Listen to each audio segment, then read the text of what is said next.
All right, welcome back to Just Another Solar Podcast with Luke Beattie. That's me. Carl Jensen, you're back from India. How was it? Indeed, mate, quite the eye-opening experience. And I can report that up at Jaisalmer, which is up at the very top of India near the Pakistan border, there are wind turbines as far as the eye can see. The local town has about 90,000 occupants, and 10,000 of those are working on maintaining the wind farm, which is awesome. That's a lot of people. I don't think Australia has 10,000 people working on a wind farm or working on wind farms. And they have quite a solid increase in manufacturing capacity recently, and we're starting to see some homes with solar panels on them. So we're getting there slowly. Very, very smoggy. So I hope that India goes down a similar path as China, and we see a massive turnaround in clean energy soon. What was the baby count in the end, Carl? Baby count in the end Was there 10. a tally? Yeah, there was 10. So it was there You for... convinced 10 people from another country to just hand you their baby. So that was an interesting observation, Nige. It turns out that they have a different understanding of population control to what we would. And people are encouraged to have more children so that they can support their parents in retirement. So literally everywhere you look, someone is holding a baby and you go, damn. Quick introduction, Jess McPherson. Welcome back. Thanks, mate. How you doing? You snowed under as I am? I'm not on the front line in the same way you are, so definitely busy, but, you know, speaking to particularly solar salespeople and consultants at the moment, everyone's just going hammer and tongs. So really interesting. Yeah. And industry legend Nigel Morris, how you doing? Good, thanks, team. I'm down in the Canberra office this week, which is very exciting. Got a board meeting and strategy day coming up tomorrow. Been onboarding. We've got 2 new staff that have joined us this week, so been doing some onboarding. Thornton Devoy has joined us. Yeah. Also got a terrific new member in our events team called Keely. So lots of strategy, lots of onboarding. Exciting times. And there's a bunch of road shows coming up, right? Yes, we're hitting the road in 2 weeks, actually. We've got Adelaide on March 3rd, Melbourne on March 5th, Brisbane on March 10th, and Newcastle on the 12th. That's a combo of CPD training for installers and also our exciting new networking event that precedes the installer training called Power Circle. Dun, dun, dun. Yeah. I like it, And Nige. if you haven't even gotten enough CPD points, there's a fair few getting around at the moment. You can head down to Loads. Pat Southwell's training. They've got a night in Melbourne on the 25th of Feb and Wodongo on the 4th of March as well. Here they're getting a good few ticket sales, but there's still some remaining. And I got to say, Nige, I noticed the marketing for the SEC nights was eerily similar to Pat's kind of spiel. No sales, no sales bullshit, all just... Is that everyone's using GPT and GPT has gone uniform across the industry? This is how we format it? No, look, I mean, it is a tried and tested way to make a quality event, is keep the sales pitches to a minimum. Deliver quality content. You know, if you're not doing that, you're not going to get people at your event. So, great minds are thinking alike for sure. Hey, that's right. We certainly need it. There's still lots and lots of questions around what you can and can't leave and what you do need to replace and not need to replace, taking responsibility for existing systems and that sort of stuff. There's a lot in that. Which I'm going to take that segue. There was a call yesterday with Energy Policy WA, Synergy and Western Power. So there's a bunch of, we've spoken about this previously, but there's a bunch of technical requirements coming in from the 1st of May. So we know that they're going at CSIP all the way. I did take some notes, some interesting stats that they gave though. So 50% of homes on the Swiss, so the grid here around Perth and Southwest, now have rooftop solar. So that's 2.5 gigawatts. And under the WA scheme, there's 11,500 batteries installed under their scheme. Under the federal scheme, there's more, but that gap is closing. So towards the end of last year, it was around 30% of those who were getting the federal scheme got the state scheme. Now it's closer to half-half. So very interesting. But some of the other interesting things around that is coming back to what you were saying, Carl, is upgrades. Is it from now on in WA, from the 1st of May, whether you're upgrading or whether you're installing a new system, all of the devices have to comply with CSIP. So instead of just having one at the gate that says yes, so they're updating. Is that for battery only installs as well, or if you add solar, it all has to be up to any of it, solar, batteries? Interesting. So if you're just adding, exactly. So they're just saying that it's under, what do they call it? So new requirements, a national interoperability statement. So they're signatories to that, which a lot of the DNSPs and operators and regulators around the country are. And it's about saying we're moving towards that singular CSIP protocol. So it's the most advanced one to date. That's 1.5, yeah? CSIP 1.5? I think 1.3, but details. There's only a couple of improved bits of hardware on the list at the moment, yeah, that meet that. Yes. Yep. Yeah. So AS4 777.2 compliance becomes non-negotiable under the new thing. So if you are upgrading, you have an old inverter, well, you may need to update that.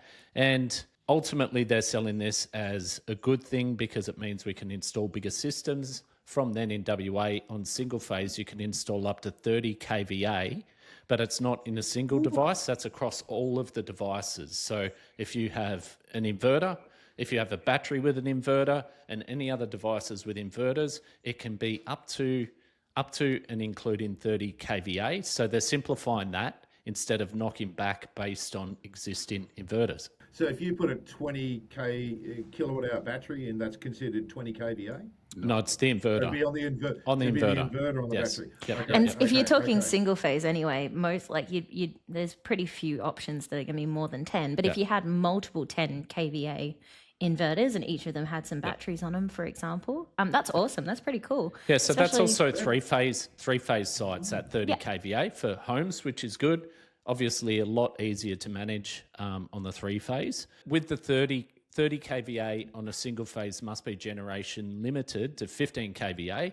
Now, of course, because they've got 63 amp current limit at the main. So that's a thing for that. So, but why this is relevant to the rest of the country is that we're all moving towards the same thing.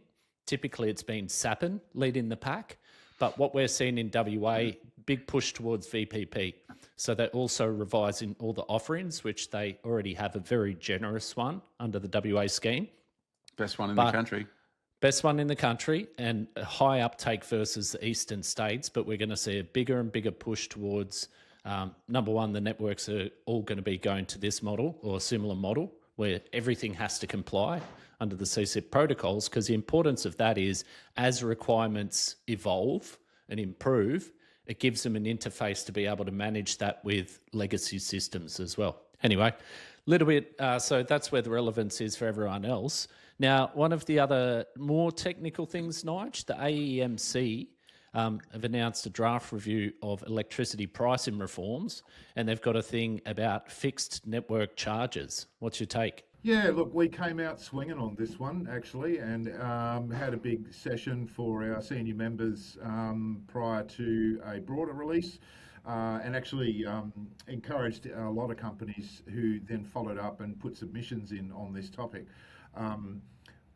The short version is the policy document is very broad and it actually covers a whole lot of topics, and you know, I think it's titled, you know, getting consumer energy pricing tariffs fair and right for consumers or something. It's a very broad topic title, and the document is like 150 pages long and goes into all sorts of different issues, but buried within it is a proposal to dramatically change fixed costs. And now, on the one hand, you can understand why DNSPs would argue for that, because they're watching their duos and TUOS rapidly get eroded because there's less energy flow from homes with solar and batteries. So, you know, the DNSPs are clearly crapping their pants and going, hang on, we're not going to make any money if everyone puts solar and batteries on and there's less energy flows. So you can understand that. Their economic model's at threat, and no one wants to see the distribution networks crack under the pressure and go bust. However, our argument is there are many ways to skin this cat, and actually I was just reading an article before we came on air about some other views on, you know, how this could be managed. Tariff review needs to continue. There's no doubt about that. Tariffs need to be updated to reflect what's going on. But this, in our view, is kind of another sledgehammer attack on the renewables industry, as we saw so many times in the past. you're going to blow our network up. Every inverter manufacturer in the world's got to put dread in. Oh, we'll never use it. You remember that fight? That cost the industry probably $50 million, and they never even triggered it. We're going to put hard export limits on all inverters because you're going to blow the grid up and we're going to have blackouts. Well, the blackouts actually didn't happen because of renewables. In fact, the opposite happened. We've been saving the network from having blackouts because of renewables. And a lot of those arbitrary caps actually meant that, a lot of energy, the amount of energy has been quoted many, many times. There's gigawatt hours of constrained, clipped energy, both in the residential space and in the large scale space. So there's just this enormous amount of, and gone. And EVs double the household's demand straight up, bang. There you go. Yeah, just double the demand on the grid. Yeah, exactly. It's all about demand. It's a debate that has to be had. It's demanding. There's no doubt about that. But our view is that there is a very real risk at the moment that this will be dumbed down and simply mean that the investment in solar and batteries will be vastly diminished, which is a bad thing, firstly. Secondly, there's been all this work done. We have cost-reflective tariffs. We have mechanisms in place to incentivize consumer behaviour. We don't need to reinvent the wheel every time some of the DNSPs get a bit nervous about their revenues. Our argument is, okay, let's have this debate, but, don't be coming in with a sledgehammer. Here, Nigel, and I think it's already such a big part of the conversation, especially for people with legacy systems. Like here in South Australia, we still have a decent chunk of people on a 44-cent premium feed-in tariff until midway through 2028. And having conversations with those people about, when's the right time for them to replace their system is hard enough. But every single time, without fail, and 9 times out of 10, it's the right call to get something bigger and newer, right? But it doesn't matter. Even if at the end of the day, the sums work out and you say, nah, mate, just stick with it. You still go through this conversation of them saying, well, I used to be in credit. I used to be in so much credit that it paid my gas bill. And now the bills are sneaking up on me. And, that's why I'm thinking about it. Or even people who, when they first got their system, they were getting 20 cents a kilowatt hour. And now they're getting 2 here in South Australia. It's very frustrating for people when they've invested in something that is it is still putting them miles in front, right? All the power they're not buying. No question they've made the right decision. But when the goalposts keep getting moved on people, that's really frustrating. And it's a lot of work for our industry to try and convince people it's good, actually, when we know it is. My favourite was a comment that Solar Citizens published in their weekly newsletter. And Fred Bloggs had just spent $25,000 on his battery, and he was pissed that they were going to increase the standing fees from $1 to $1.45. And you're like, mate, that battery's costing you $10 a day, and you're whinging about 40 cents. Get fucked. Idiot. Sorry to all the Fred blogs out there. Yeah. Now, guys, I have to apologise to our generous sponsor, Goodwe, because I didn't give them a plug at the start of the show. So I'd like to give thanks to them.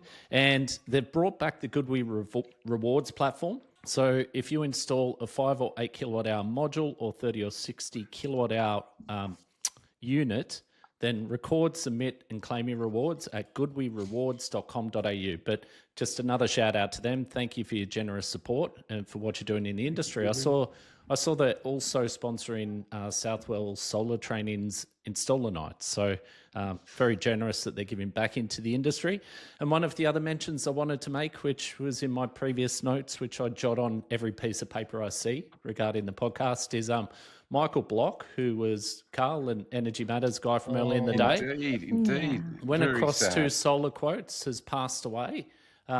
So there's a really good article there that Finn's written, but just wanted to acknowledge him and valet Michael Block.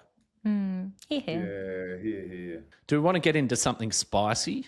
I reckon we do. Nigel's talking about network costs and so on, and we've got a guest waiting in the wings who is in the process of getting people to use shit. Is it circuit breakers, Luke? Are we going to talk about circuit breakers? That's the crescendo. Can I just give one very quick shout out before we do that, and an opportunity for the youth. We published the Smart Energy Council published a shout out this week about the opportunity for youth leaders who are interested in climate change to get involved through the COP31 program. So it's a great opportunity for climate activists, young people interested in renewable energy. So for all our young listeners, and I know we've got a huge demographic in the sort of 15 to 18-year-old marketplace out there.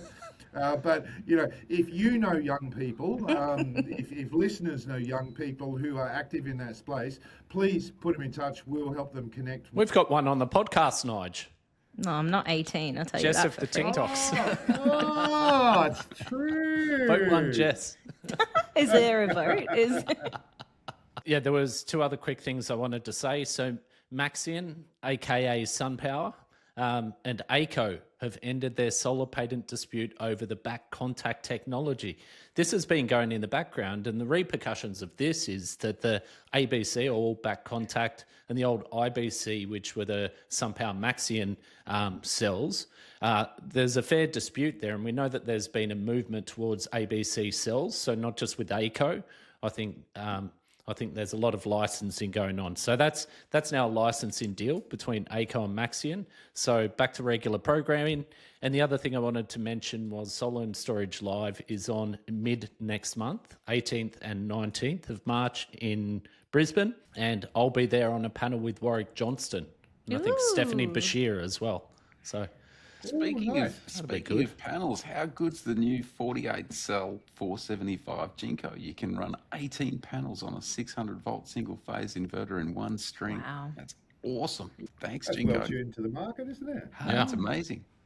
18 panels in a string and stay under 600 volts. Fantastic. let's bring the guest in, Carl. I know you're always super keen. We've got Jamie Marciniak today. He's the founder and managing director at Electrify. He's been around the industry 14-ish years, thereabouts, but he can get into that. And just doing the usual stuff I do, you jump on the LinkedIn and you see all these awards that Jamie has won. One of the more recent ones is the Melbourne Young Entrepreneur Specialist Services from Business News Australia. He was also giving away a car recently, and very active in the solar, battery and electrification space, or in heat pumps, Carl. So welcome to the podcast, Jamie. G'day, guys. Thanks for having me. Yeah. The king of the rebate chasers. The master. We are humbled by your Straight presence. off the bat. Straight off the bat. I'm sure Jamie's been called worse. Yeah, rebate chasers. Definitely not us, not me. But there's a lot out there. There is. Especially coming from the VU program into solar, it's interesting. So we'll jump into some of that stuff shortly, but just to get everyone started, do you want to tell us how you got started in energy and what brought you to this place? Yeah, I'm going to sound like Albo, Albanese in a minute. So I actually grew up in a place called Broadmeadows, which is kind of a really rough place in Victoria, in Housing Commission, and my life could have gone two kind of ways. It was either live the kind of street life or make something of myself. So in the early 2000s, going through school, I wasn't the greatest at school, to be honest. I think most people aren't. So my kind of vision for myself was, should I go do a trade? And then I realized I wasn't very good at doing stuff at home, drilling, plastering I tried, carpentry. I just couldn't find my feet. And then my friend got a job at the Smart Group. And the Smart Group, for people that don't know, is kind of the foundation of some people in our industry. So you got Roshan from Energy Matters. He started at the Smart Group. I went into the Smart Group doing door knocking for energy and absolutely loved it. And it was probably my favorite job in the whole world. And we were knocking doors and, you know, you were outside and it was just the funnest time of my life. And some of us today still talk about those days. That's how fun it was. And then from there was two things happening in the market. There was solar, as you know, 66 cent feed-in tariff solar was like this big thing. I was like, what's solar? And then there was LED lighting. So if you remember in Victoria, there was like all these generous rebates to change your lighting. There was some big companies there. So a lot of us who were in that energy space kind of went two ways. You were either a lighting guy or a solar guy. So I went into the solar side and kind of worked my way in the industry. I worked for this company called Solar Lord, and my very first introduction to solar was rolling up to a tier 1 builder. And as a young kid, rolled up in a shirt and some nice shoes, ready to cut a deal with a builder. And he said, "Where's your hard hat? Where's your high vis?" And that was it. And I kind of got this big wake-up call that, what do I do? Because I was so used to these residential type. But you must build resilience doing that door-to-door stuff, because not everyone's just hanging out to chat to you about solar, right? No, they weren't. So, yeah, the builders was like a school of hard knocks, to be honest. It's a special skill, knocking on doors. It really is. It's a special skill. Most people can't do it. No, they can't. You got to be able to, handle the objection and always understand you 9 times out of 10 you're going to get a no. So that was the best thing about it for me, was I used to always play like games with myself. It's very only door knockers will know what I'm talking about now. Is like you would actually go down the street and see how many no's you could get before that yes, and then you would try and beat it. But it was tough. But going into kind of commercial solar in the early days, that was kind of the wake-up call of you're not knocking doors anymore. So you had to kind of adapt with, these tier 1 builders and these architects and engineers. And, the company I worked for, Solar Lord, they were actually a manufacturer of solar hot water, predominantly the evaporated tubes, which was kind of new technology back in the day as well. So it was kind of like you're at these cuffs of, solar PV, solar hot water, and it was just the best education. And then from there, I kind of moved on into retail and consumer again. And here we are today with Electrify Me, which is, whole home electrification. So what does that cover? Do you want to just give a brief on Electrify Me? Yeah, it covers a lot. So we don't see ourselves as a solar retailer. Nor do we see ourselves as a air conditioning company. So we're covering things like solar and battery, induction cooktops, heat pumps, air conditioning, insulation, energy efficient audits, and as well as energy efficient appliances. So dishwashers, TVs, we do everything at Electrify Me. So essentially our business is set up for consumers to, instead of speaking to a number of different providers about these products, they can get one quote at a great price and get everything done to fully burger with the lot. And that's exactly what we call it internally in our business, the burger with the lot. And that's we basically, in our office, you might be able to see there's actually a whiteboard, and we actually have little Macca's burgers. And we actually pin them every time we get a burger with the lot. It's exactly that. And, that's probably why Electrify Me has kind of now moved into other states, because, in WA, there's not companies like that. So we're able to utilise our buying power and bring that to WA. And the same in New South Wales. But there's also a number of good companies in this space who are doing it. I just like to think we're doing it really well. Well, there's some serious money in the space too, Jamie. I mean, you did my mother-in-law's place, and I said, wow, that's a lot of money. And she said, you didn't have to pay the $3,000 gas bill last year. And I'm like, shit. The ROI on this, on converting a house to, reverse cycle ducted heating and cooling and an induction cooktop and a heat pump is fantastic. Yeah, in Victoria and New South Wales, there's great incentives. So in Victoria, you've got the VU program. So for an air conditioner, say a 4-head multi 18, 19 kilowatt, you're looking at, in between $7,000 to $11,000 in VEEC rebate. And, that's a big difference to a customer. And for ducted units, you're looking at $7,000 to $10,000. So, Victoria is one of those places in Australia that we love giving away money. Our government loves giving away money. Oh, that sounds nice. Is that why the roads are so terrible over there? They really are. They really are. I think that's why we got I'm going to show that I'm not very involved in this, but whatever the car race that's going to be in Adelaide in 2027. Motorcycle race. Yeah, whatever. Race, I don't know, man. I saw a thing about it on Facebook.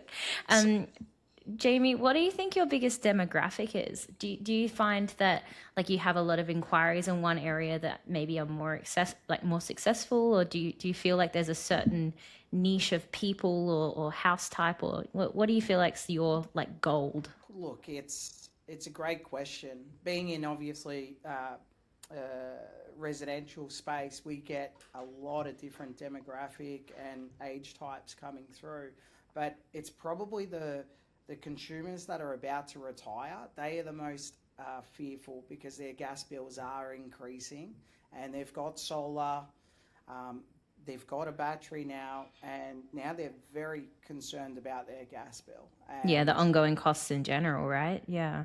It's crazy. So, most of our customers are in that, higher semi-retired or about to be retired. And, back 4 or 5 years ago, a lot of us in the retail space had to spend a lot of time educating customers on the benefit. Now it's changed so much where, customers know exactly what they want. They know what rebates are available for them, and now it's just picking a great company. And I'm sure you've seen that as well, Jess. We talked about it the other day, Jamie. You said, all these people have bought a battery and they figured out that it doesn't make any gas. It just doesn't make gas. You're like, fuck, I can't use it. I need something that uses electricity instead. Yeah, that's what happens when you put a 40 kilowatt on a 6 kilowatt solar system, and you're not using it. You got to cut the gas. So again, that's where rebates and incentives for the customers. In Victoria, in New South Wales, in South Australia, they've got the reps over there. Well, not right now, but Actually, we wanted to talk to you about that, Jamie, because you know a lot about that scheme and what's going on behind the closed doors and when it might and what's happening. Fill us in. The rep scheme? Yeah. So, no, there's currently contracts being negotiated with certificate providers at the moment. So, there is something coming, but it hasn't been announced. But deals are being done in the background, and it will commence this year around probably March, April at this stage. isn't it pretty stressful? Because the retailers have obligations to meet in terms of like when we had Marilee on a few weeks ago. Was that a few weeks ago? Whenever that was. And she was mentioning that, they've got yearly targets to sort out within 3 quarters, right? And they haven't been given the figures from the government yet. So, it's challenging. Correct. And then you've got shortfalls, and, it's really stressful in South Australia how that program is administrated. It's very stressful for the accredited certificate providers as well as the participants in the program, like Electrify and many more.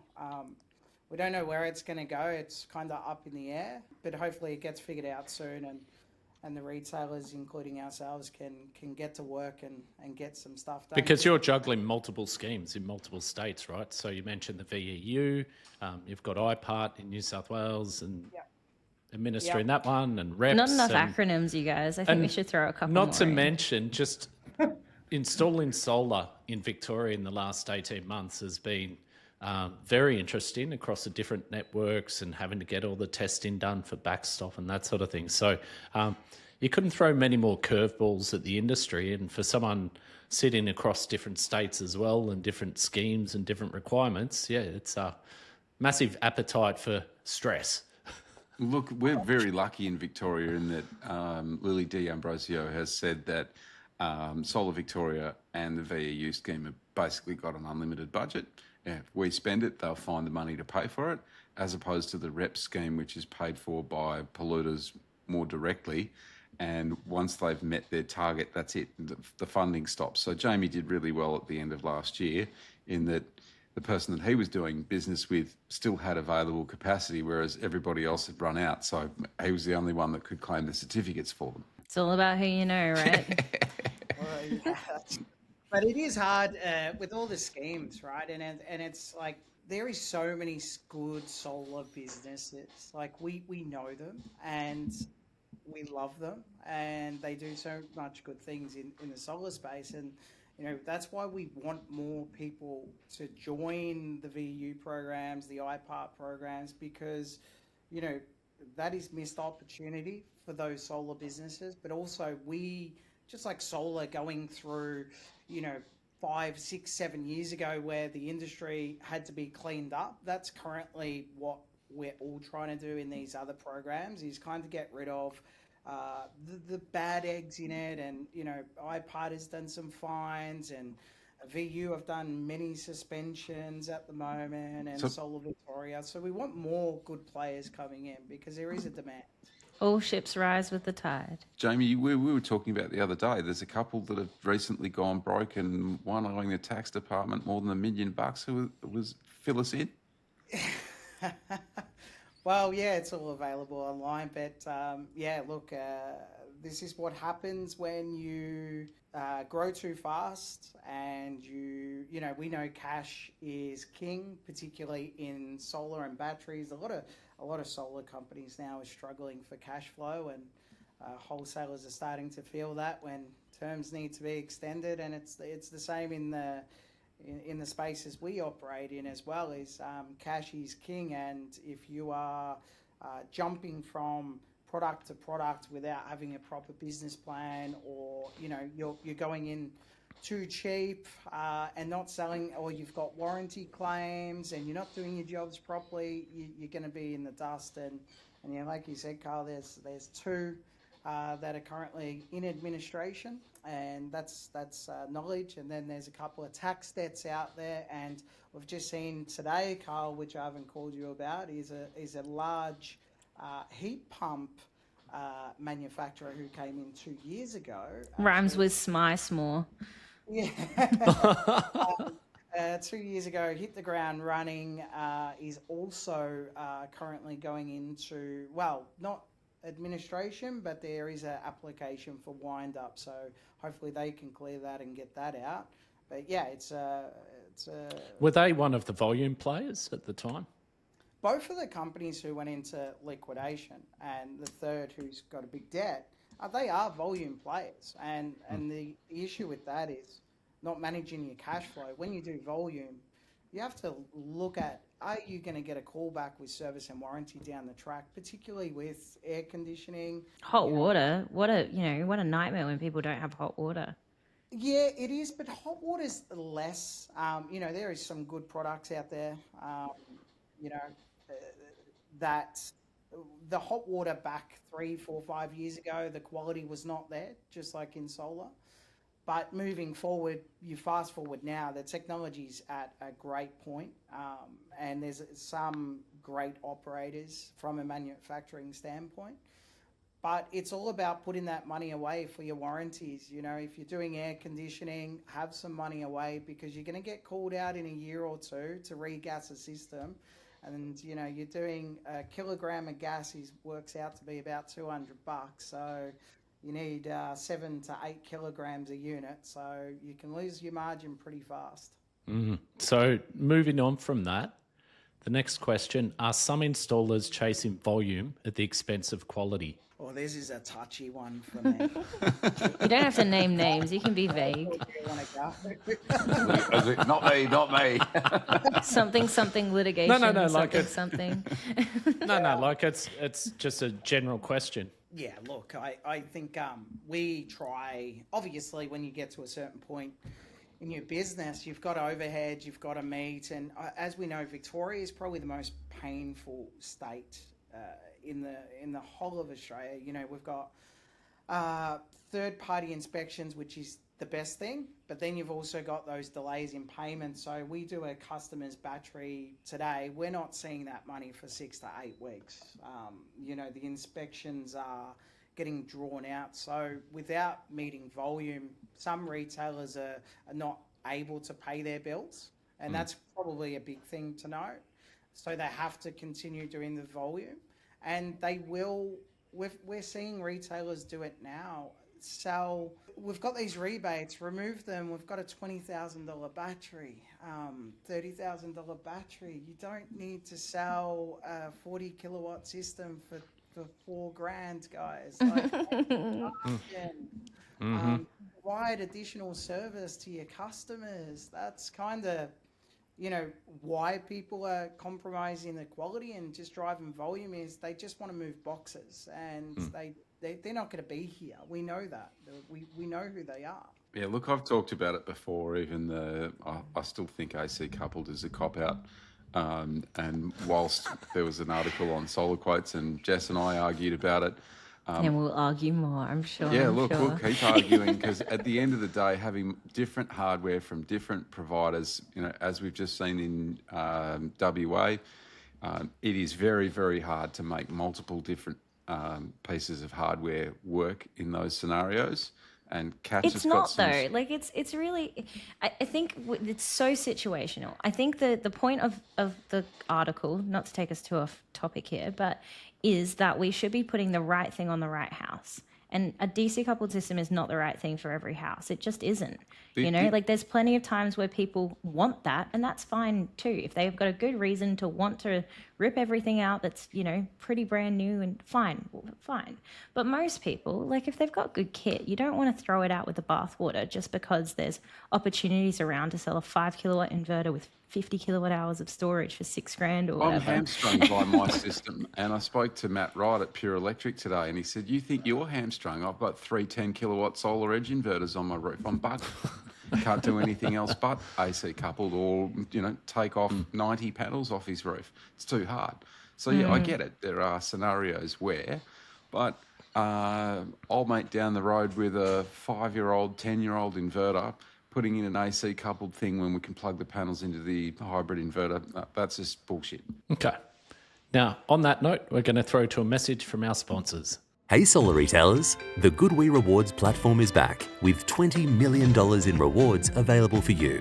Claim on every 5 and 8 kilowatt hour ESA battery module or ESA 30 kilowatt 60 kilowatt hour unit purchased from your distributor. Redeem your rewards on anything in our online catalogue, including Visa gift cards. Record, submit, get rewarded. Visit goodwerewards.com.au now. All right, welcome back. Yes, so everyone's taken a deep breath and had a cup of tea and a lay down, and we're all relaxed now. Get us a scotch, mate. Fuck. I mean, I would actually stoke that one up a bit more, but it's one that we keep bringing up, and very good to see you guys jousting online and keeping it a bit spicy there. So, so Jess, it's too much for you though. You're gonna It's too much. I got to bow out. I can't handle the Jensen of it all. No, I do have to go. I've got a prior commitment. I've got some life-saving stuff I need to get to. But Jamie, such a pleasure. I can't wait to hear what the rest of this conversation is upon release. Awesome. Good to see you, Jess. It's been like See you ages. guys. Whoops. Take care of See you, yourselves. Jess. Back all the good things I said about you. Nige. What did I say? She's gone. Must be the attention span, all the TikTok. Very short attention span, have to tap out. Okay, so let's talk about technology more now, Jamie. So we'll start with solar and batteries. Which technologies and EV chargers and all the other stuff you do, which technologies are you really bullish on over the next 3 to 5 years? There's many, but the two is probably VPP. That is the buzzword around town. It's the VPP landscape is going to be huge. We're going to see a VPP product in the market more competitive than it's ever been. And, we, in our business, we do deal with a lot of the energy retailers in our comparison brand. And I can tell you, I've met with some massive retailers, and I can tell you the VPPs that they're pulling out in the next 6 weeks to 6 months is going to be very, very, very exciting for, not only now, but in the future. And the other thing is AI. AI is taking over everything. Yep. That is insane. Talk to us about how you're utilising it in your business, like agentic AI and some of whatever you're happy to share, but some of the uses that you have for it in your business. Look, we are testing. There's some organisations that, like MacTrade, you know, they were on your podcast last time. They do it from an operational perspective. So what we're trying to do is we get a lot of inbound calls every single day, hundreds of calls. What do we do when the staff are on other calls or dealing with other things? What do we do? So we implemented a AI, a Jack. My staff who will be listening will laugh because the first iteration of Jack didn't actually work for us. It kind of didn't do what we want it to do. And as we've trained it, Jack has now taken over all the inbound function and he's starting to direct customers to where they need to go, if that's service and warranty, if that's sales, if that's another question, so we're using voice AI in our business and we're trialing it on different areas of it. So we're kind of working with a couple of our manufacturers that we deal with on how to troubleshoot customers. So our biggest issue, and most solar businesses' issues, is when a customer changes their Wi-Fi and you have to then get them back on, and it is so time consuming. I've got 2 people who are literally doing that all day long. So what we're doing is we're working with some of our manufacturers to kind of get the troubleshooting step-by-step guides and try and get some data into our AI to walk the customer through that. So when a customer does ring our business, they'll be able to get that support, and as if it's like us talking here and now. But AI in that context needs to be trained and worked. Any business can put AI in it, but you've got to put the work in. That's the difference. I stumbled across an old colleague on LinkedIn recently on this topic who has ended up building his own AI consultancy and now works with loads of different businesses, helping them to implement AI. And I clicked a couple of links and downloaded his playbook, which was really fascinating because he analysed nearly 8,000 different AI applications. With AI. And probably. No, what he did was he drilled down into what were the most common requests that we're getting and where was it most effective. So where did it work really well and where did it work less well? And he's got a great free playbook to help guide people. Valera Tumesh is his name. You can find him on LinkedIn and get a copy of it for free. And it was a really interesting guide. And on a side note, we have been doing a lot of recruiting recently, and on one of the jobs we one of the applications we had more than 100 people applied for this job, and we went, maybe this is where AI can help. Absolutely, utterly garbage, hopeless. Yep. Could not. Just get Thornton. That's the go. Absolutely. Just cut straight to Thornton. Done. So yeah, there are certainly some applications where we've seen it work really well, and we use it in our business too, in our organisation. But there's certainly a ton of work. So the key, Jamie, is finding those bits where it really can be deployed well, you can teach it fast, and it's reliable, right?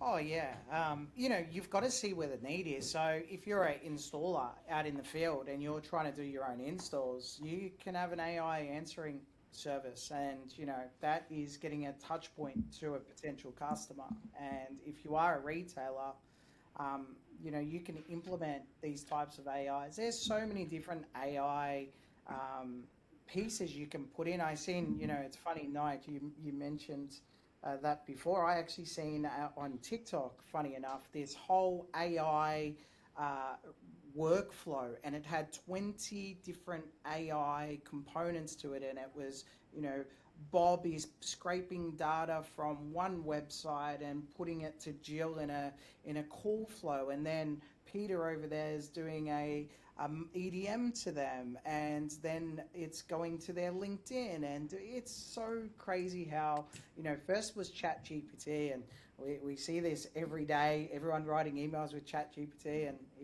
if you're not good at ChatGPT, we all know you do ChatGPT, so just follow the prompts to get it right. But since ChatGPT, there's 20, 30, 40 other duplicate ChatGPTs that do even more. Our staff are going to the level of building reporting.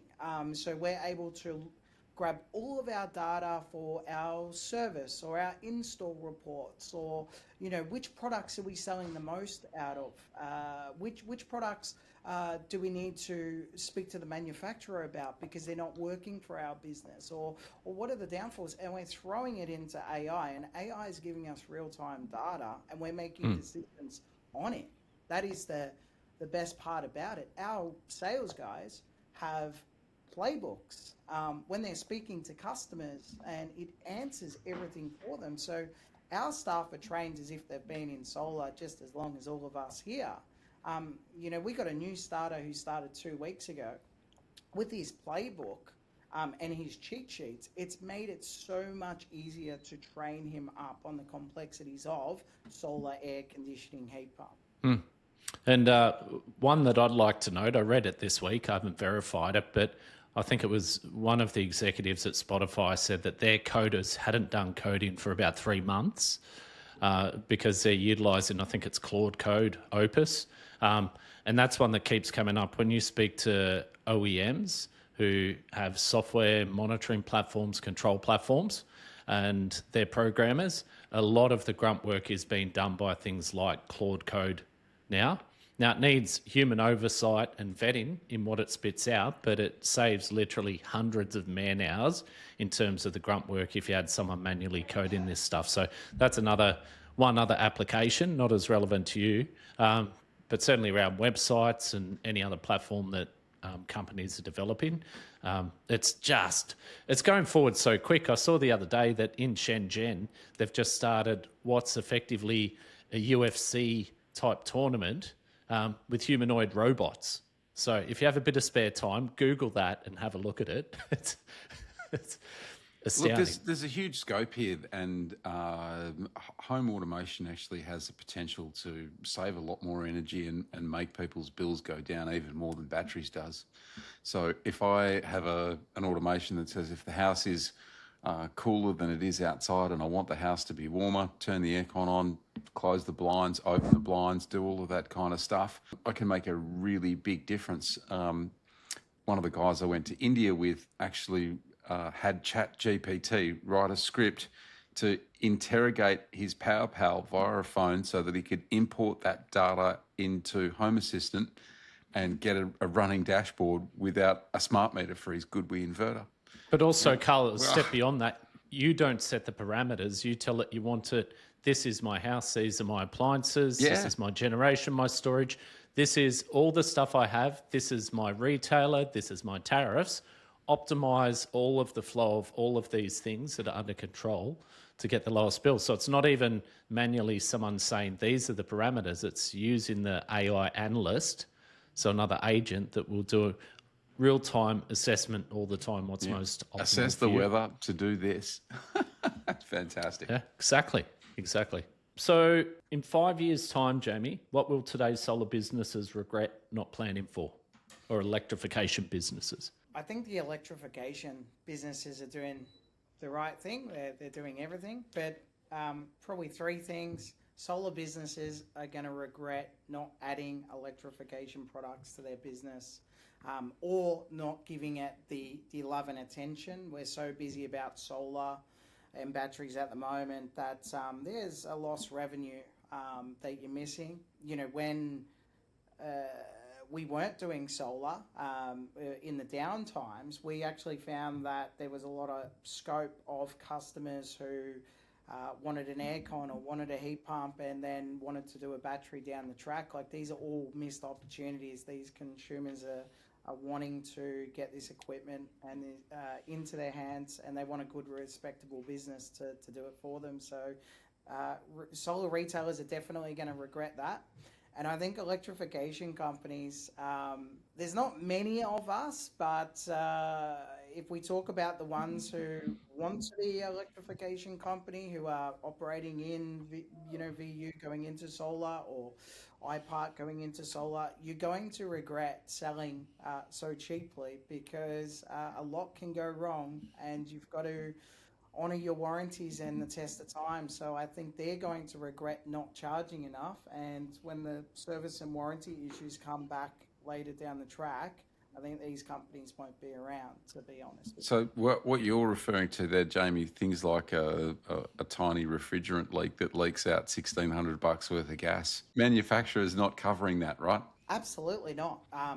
Buy cheap, buy twice, and that is the call to action. Like, from a consumer, you've got to look at what you're buying and who's doing your installation. And from a company standpoint, it's not about the numbers and figures on your P&L. It's about what's in your bank account at the end of the day. And if you do not look at your service and warranty costs, it doesn't matter if you're the best company in the world or the worst company, you need to have a warranty fund. You need to be able to serve these customers, because they do come up. And selling cheaply, they're 100% no warranty. But you mentioned the challenge earlier on, Jamie, is that with solar and batteries and the high cost of them, cash flow is a massive challenge, particularly for companies as they scale up in the space. So I like the idea of a warranty fund or something in escrow that is there for the business to support it. However, when push comes to shove, if it's a question of, doing another overdraft on the family home or something else, that's really the first thing, or the low-hanging fruit of what they're going to pull from to cover their obligations, right? Yeah, 100%. But we've all seen the orphan solar systems. We're going to see orphan battery systems soon. We're going to see orphan air conditioning systems soon. We're going to see orphan heat pumps very soon. I think, it's a bit controversial, but if you're a good business, you won't have a problem with it. I think that there should be a portion of the rebate being put into a fund where a homeowner can access that if the company goes bust or they're not providing support. And that's going to help consumers have that peace of mind, because that is the biggest thing at the moment, is peace of mind. Jamie, I have a question. Congratulations, by the way, on pulling together a company that has diversity, which is always really, really valuable, and also getting across how to electrify a home across a whole range of appliances. My question is, having a broad suite of products obviously introduces complexity. You've got to find them. You've got to decide on which ones are right. You have to have skills across a whole lot of variety of different products and services, in terms of selling, in terms of supporting, in terms of all of those things. How have you overcome that inherent complexity in going, yeah, my energy efficient TV is better than your piece of junk, and by the way, the picture quality is fine and the pixels are fine and all? How have you overcome that challenge of that inherent complexity? It is complex, that's for sure. I think the key to it is not everyone has the luxury of spending time away from their business to kind of work with manufacturers and work with suppliers to kind of understand it. But I give you Electrify Me for an example. We started in a period of doing heat pumps first, and we trained all of our staff doing heat pumps, and we got really good at doing heat pumps, and then we added air conditioning, because the same skills are transitional. The complexities of an aircon and a heat pump, they're using the same refrigerant, there's an outdoor condenser, it's very like for like. So then we got everyone trained on air conditioning, and when we worked with manufacturers and our wholesalers and suppliers to get our staff, trained. We had so many suppliers, like Carl even has been in our office maybe 10, 15 times. Like, we would just bug them, say, come out to site, come and show us, come in our office, and they want that. And then we slowly transitioned into solar and battery. And the problem is most companies want to sell many different products to many different brands. So in solar, they want to sell 10 different inverters, 10 different batteries, 10 different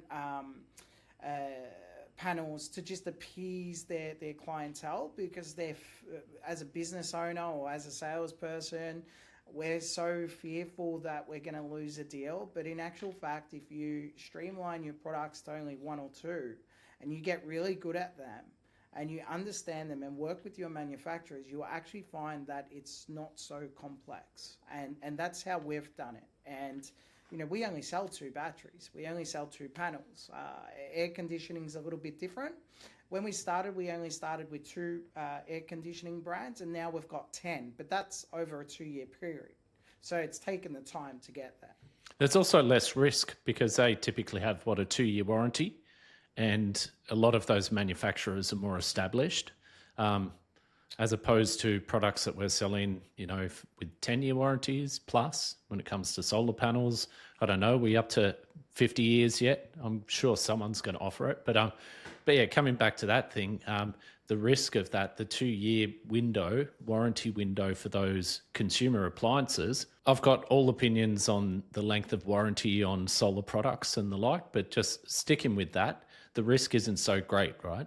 Yeah, so in the VU program, in IPART program, all manufacturers who are approved on the product registry needs to offer a 5-year minimum warranty. Okay. And SolarVic's done a phenomenal job in enforcing that with the heat pumps, because there was some on the market that were offering 2 and 3 years, and they were just going within year 1. So SolarVic's done a great job, and the VU's done a good job to get products on board. But we're talking really large brands, Daikin, Mitsubishi, they're all a part of the VU program, and they are offering long warranties. There's a new product coming to market by one of the big guys, and it's going to have a 12-year warranty attached to it. So you're absolutely right, Luke. Like traditional, you go to Kogan, you go buy a $200 aircon, which you can get them a splitty. It comes with 2-year warranty, but get a rebate through one of $200. We seen Kogan special the other day, $200 Wow. for a 1.5 kilowatt Kogan air conditioner. It was fun. But if you get the rebate, you get the warranty and support through it. You just got to pick the right company who's going to do the job. I bought one of those in-wall air conditioners for the old man for the farm. It was like $300 delivered, and I'm like, I can't even deliver it for $300. Just buy it. They don't have refrigerant in them though, so you got to get a licensed plumber or electrician to go out there, install it, add the refrigerant. So you're probably down to about $2,000 to fit that $200 split. Really? Yeah. Unreal. It's gas free. gas free, literally. Holy Moses. All right, guys, so we're going to have to wrap this up shortly, so we'll whip around for last thoughts, and we'll start with you, Carl. Ooh, that's a tough one, Luke. 2.5 weeks in India, my thoughts were anyone who says that we shouldn't be doing absolutely everything that we can to slow down climate change should go to India and walk around. The smog was awesome. We were going into Varanasi in an aeroplane, and Varanasi is a famous religious place on the Ganges, and even people in India go there on holidays. And the pilot said the local time is 12:30 p.m. and outside it's a lovely 23 degrees and the visibility is 2 kilometres. Let that sink in for a little bit. That means that the pilot can't see the end of the runway from the smog. Awesome. Yeah. So, whilst we talk about carbon dioxide and the impact that it has on climate of the planet, there are other places in the world where it's more than just carbon dioxide. It's visible exhaust fumes, diesel fumes, coal fumes, whatever. And it's horrific. When you end up with a blood nose after a day's worth of walking around, you go, shit, air quality is a thing. So I implore everybody to do everything that they can, because not everybody everywhere can do what we can do, and we are the lucky country. There is no doubt about that. It's absolutely a joy to come back to Australia and go, wow, we have clean air and we can make a difference. Very good. All right, Nige. Yeah, I just, next time you go to India, Carl, will you take Malcolm Roberts from One Nation with you? Because watching him this week, he needs some pretty serious education on the fact that the rest of the world is not as lucky as Australia, and the science is pretty bloody clear. I'm actually going to, my wrap up is that by the time this episode goes to air, a very significant and exciting announcement will be in the public domain. I can't tell you what it is yet, but it's a hugely exciting announcement. If anyone's got any questions about that announcement, feel free to call me. There you go. All the way from Hang on, Canberra. I'll get out my phone and set it on speed dial so I can ring you straight after the podcast, Nige. Give me the details so I can... It's embargoed, clearly. All right, Jamie Marciniak from Electrify Me, thanks for coming on. Great to have a chat, mate. Any last comments before we wrap it up? Thanks, guys, for having me. It's been fun. Diversify, solar businesses, diversify. We want some good businesses selling some air cons and selling some heat pumps and doing some really good installs. We want all the goodness that you guys bring in our other programs. Very good. All right, well, thanks again for coming on, Jamie, and thanks to our sponsors, Goodwe, again. Really appreciate your support, and make sure you get on and check out their Goodwe Rewards program. And one of the other things I'd like to say is that we've got the YouTube channel going, and you may be watching this one. For those, our audience that listens online, it's we're still very much an audio podcast, but it would really help us if you have YouTube to jump onto our YouTube channel, subscribe to it, maybe watch an episode or two, like it, share it, just to get our reach out there and to help the algorithm support us as well. And it's been massive support via the big audio platforms, Spotify, Apple, and others. So if you can jump on YouTube and support us there as well, that would be very much appreciated. Take care, and we'll catch you next time. G'day, it's Alex Carey here. The new Goodwe ESA home battery is here, and it's a game changer with leading performance and safety features.